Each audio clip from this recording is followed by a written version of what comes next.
How's it going, all you awesome people out there? I'm Hexus, and today I'm gonna be bringing you a little Evie guide for people who are beginners in Evie and want to learn how to play her more and stuff like that. So yeah, a couple of quick disclaimers before I start. Um, all the information I share in this video are my personal preferences or my personal opinion, and they're not in any way, shape, or form the best tips or tricks you can use as Evie. Maybe in the competitive scene, people would probably disagree with me. If not, then yeah, that's all I'm gonna say for now, and hopefully you guys enjoy this guide. Anyways, let's get started. Okay, so starting off, the legendary cards. They're pretty basic. We got Over the Moon, deal 20% more damage for 3 seconds after sword ends, which is quite self-explanatory. Reprieve, heal 300 health per second during Ice Block, which means you heal for 900 if you complete the whole duration of Ice Block. And finally, Wormhole, Blink may be used a second time within 4 seconds to return to the initial casting location. So this is, I'll just go ahead and just demonstrate it real quick. So boom, I blink here, I can blink back where I blinked from originally here.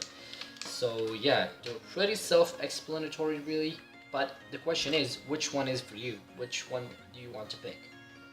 Honestly, for beginners, I would totally recommend Reprieve or Wormhole. Over the Moon is a little bit more of an aggressive playstyle on Evie, and I wouldn't recommend that for beginners. I would recommend these two legendary cards because they have high sustain and they're much easier to play, whereas Over the Moon is very low on sustain, especially with the card decks that you use. Speaking of which, the card decks, which card decks did you use? Well, it depends again on the situation you're in and the legendary card you choose. So we're gonna go ahead and start with Wormhole. Okay, so Teleport 4, Flicker 4, Cantrip 1, Cold-Blooded 1, and Swift Witch. Okay, so why did I choose this certain deck cards exactly? Well, first of all, Teleport, the legendary card itself counts on your blink, so you might as well just maximize the range you get from blink. It used to be 100%, but it got nerfed to 40% max now. Flicker 4, this is very crucial for your sustain. I would definitely recommend not skipping this card because 300 health each time blink is huge for Evie. So let's say you're in a situation where you're in a 1v1. So you're fighting, you get low health, and what do? You have your blink up, you can blink up, get a shot on him, and blink back and get a shot on him, and then you got 600 health back, and you got some damage on your enemy. So that leaves you in a much more comfortable situation, whereas you were before. Low health, lonely, dumb, and alone in the desert. Okay, maybe not dumb, but you get it. Cantrip 1. This is honestly just a filler.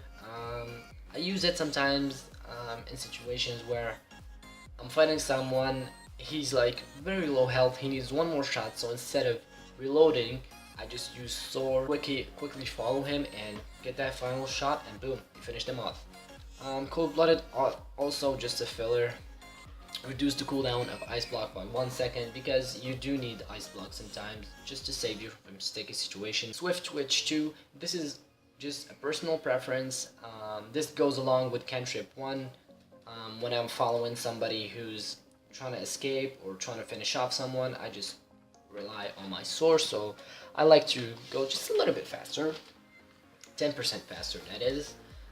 Yeah, so this is the loadout I use for Wormhole.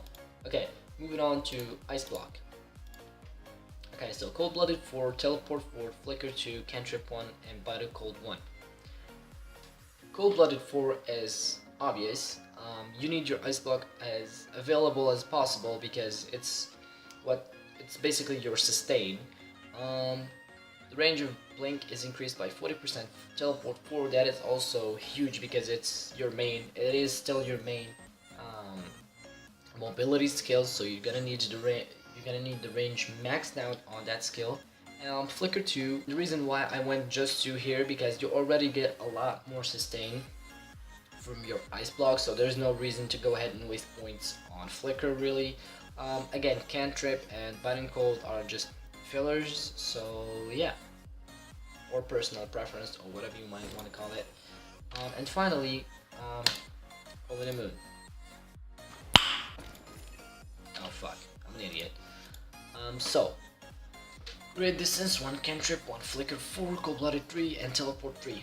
Okay, so Great Distance 1, I'm actually gonna start from right to left because that's how it's supposed to go.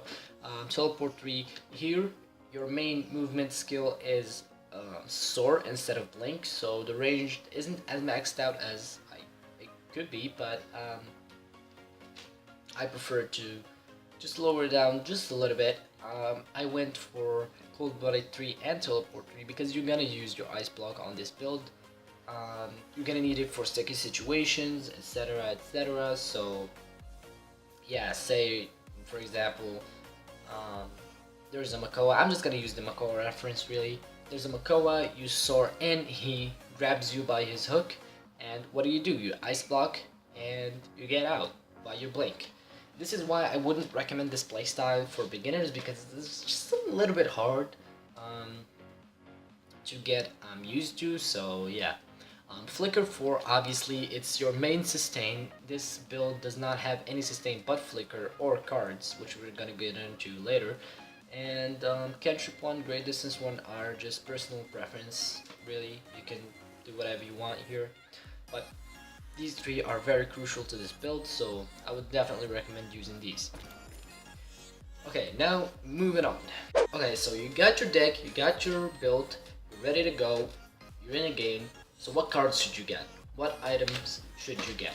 Okay, so the priority usually for Evie is either utility cards or healing cards. Why? Well, because she's a very squishy champion and she counts on her sustain and mobility to stay alive and stay in the fight.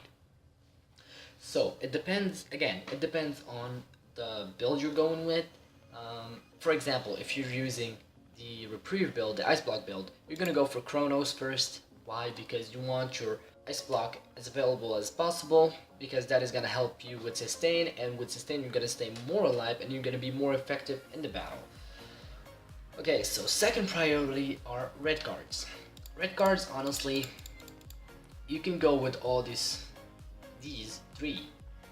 I'm gonna explain Bulldozer in a bit, but usually you would want to go with Cauterize, usually. But if there's like, say, there's too much shields, there's a Torvald, there's a Ruckus, what do? You pick up Wrecker. Why is that? Okay, say you're in a 1v1 and you almost killed the guy, you got both, you're very low, but you almost killed him, and then Torvald turns around and bubbles him. You're fucked. You're basically fucked. You can't do anything about it, and he kills you, and boom, you just lost that 1v1. If you had Wrecker, you could have probably killed him, destroyed the shield, and got the kill. So yeah, Wrecker can come in also very handy, especially with the high damage output of Evie. You can even shred the tank's shields, so yeah, and you can be useful to your team in that way. Or you can go for Cauterize, which is my go-to item, really. Cauterize is pretty self-explanatory, you just cut down the healing. And finally, Bulldozer. Now, why would you buy Bulldozer? Bulldozer is unique to one and one and only situation, and that is if you're fighting against Barrick, who's using Architect. I'm not even gonna try to pronounce it, fuck that. The turret legendary card. Why is that? Okay, so say he puts down a turret. You blink in, you automatically receive damage from those turrets, and you don't have that much of a big health pool to begin with. So you're receiving damage, dun dun dun, and boom, you just got half to your health, even with him not shooting you. Just the turrets. So imagine he has two turrets and just one guy looking at you, or Barrick himself actually looking at you. So that's a lot of damage that as Evie you cannot tolerate, because you're very squishy, your health pool is very low, so you need those turrets down. Okay, so you've done all that, you got all your items, and now you're ready to go in.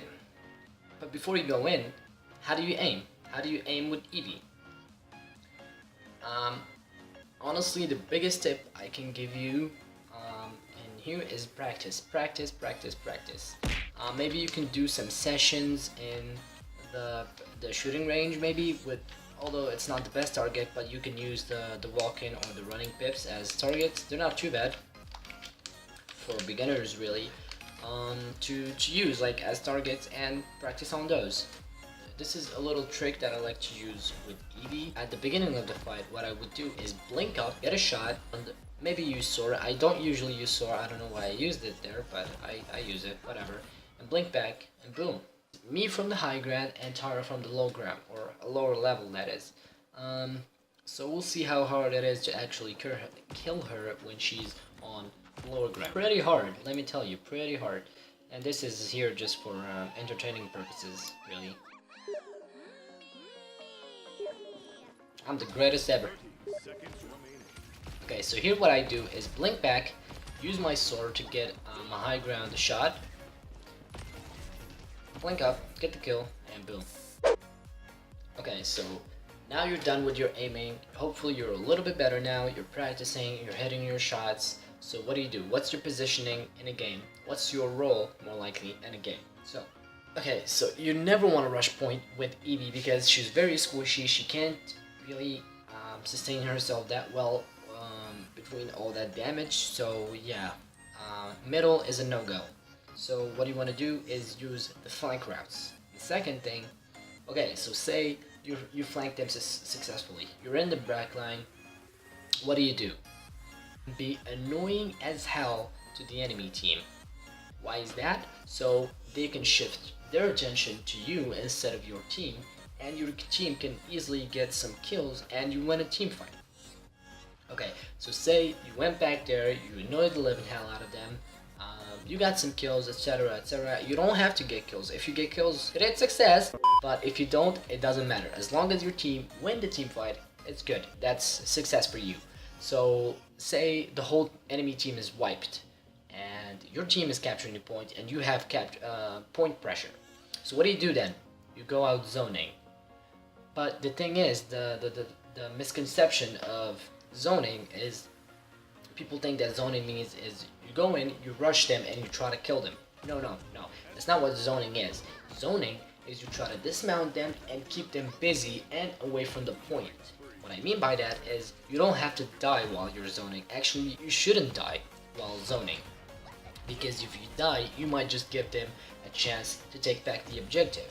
And that's something I see a lot, to be honest. The person that should be left on point capturing is the support player, and the rest of the team should be zoning them out, dismounting them, being annoying, keeping them busy, and off the point. That's the important thing, off the point.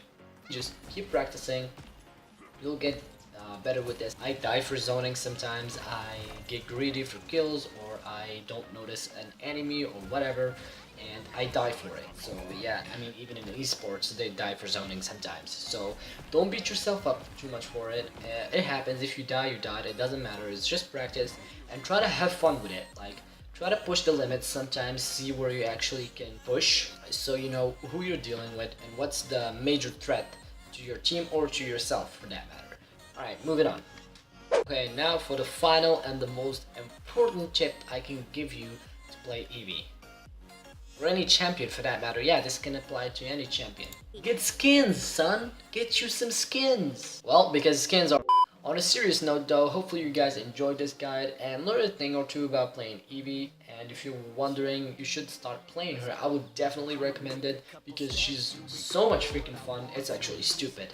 If you guys found that this video was helpful, make sure to drop me some likes down below and subscribe if you're new. And if you thought that there was something wrong with the guide or you want to ask some more questions that wasn't mentioned in the video, make sure to drop me a comment down below and I'll be more than happy to reply to your guys' comments.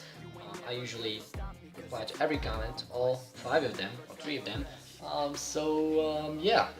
And I'll also link a channel down below to a guy called Definite Hanzo. I think he did a pretty cool guide on Evie as well, and much better player than me on Evie, honestly. So yeah, make sure to go check him out if you guys want some extra information on Evie. So yeah, and that'll be pretty much it, and I'll see you guys in the next one. Peace out.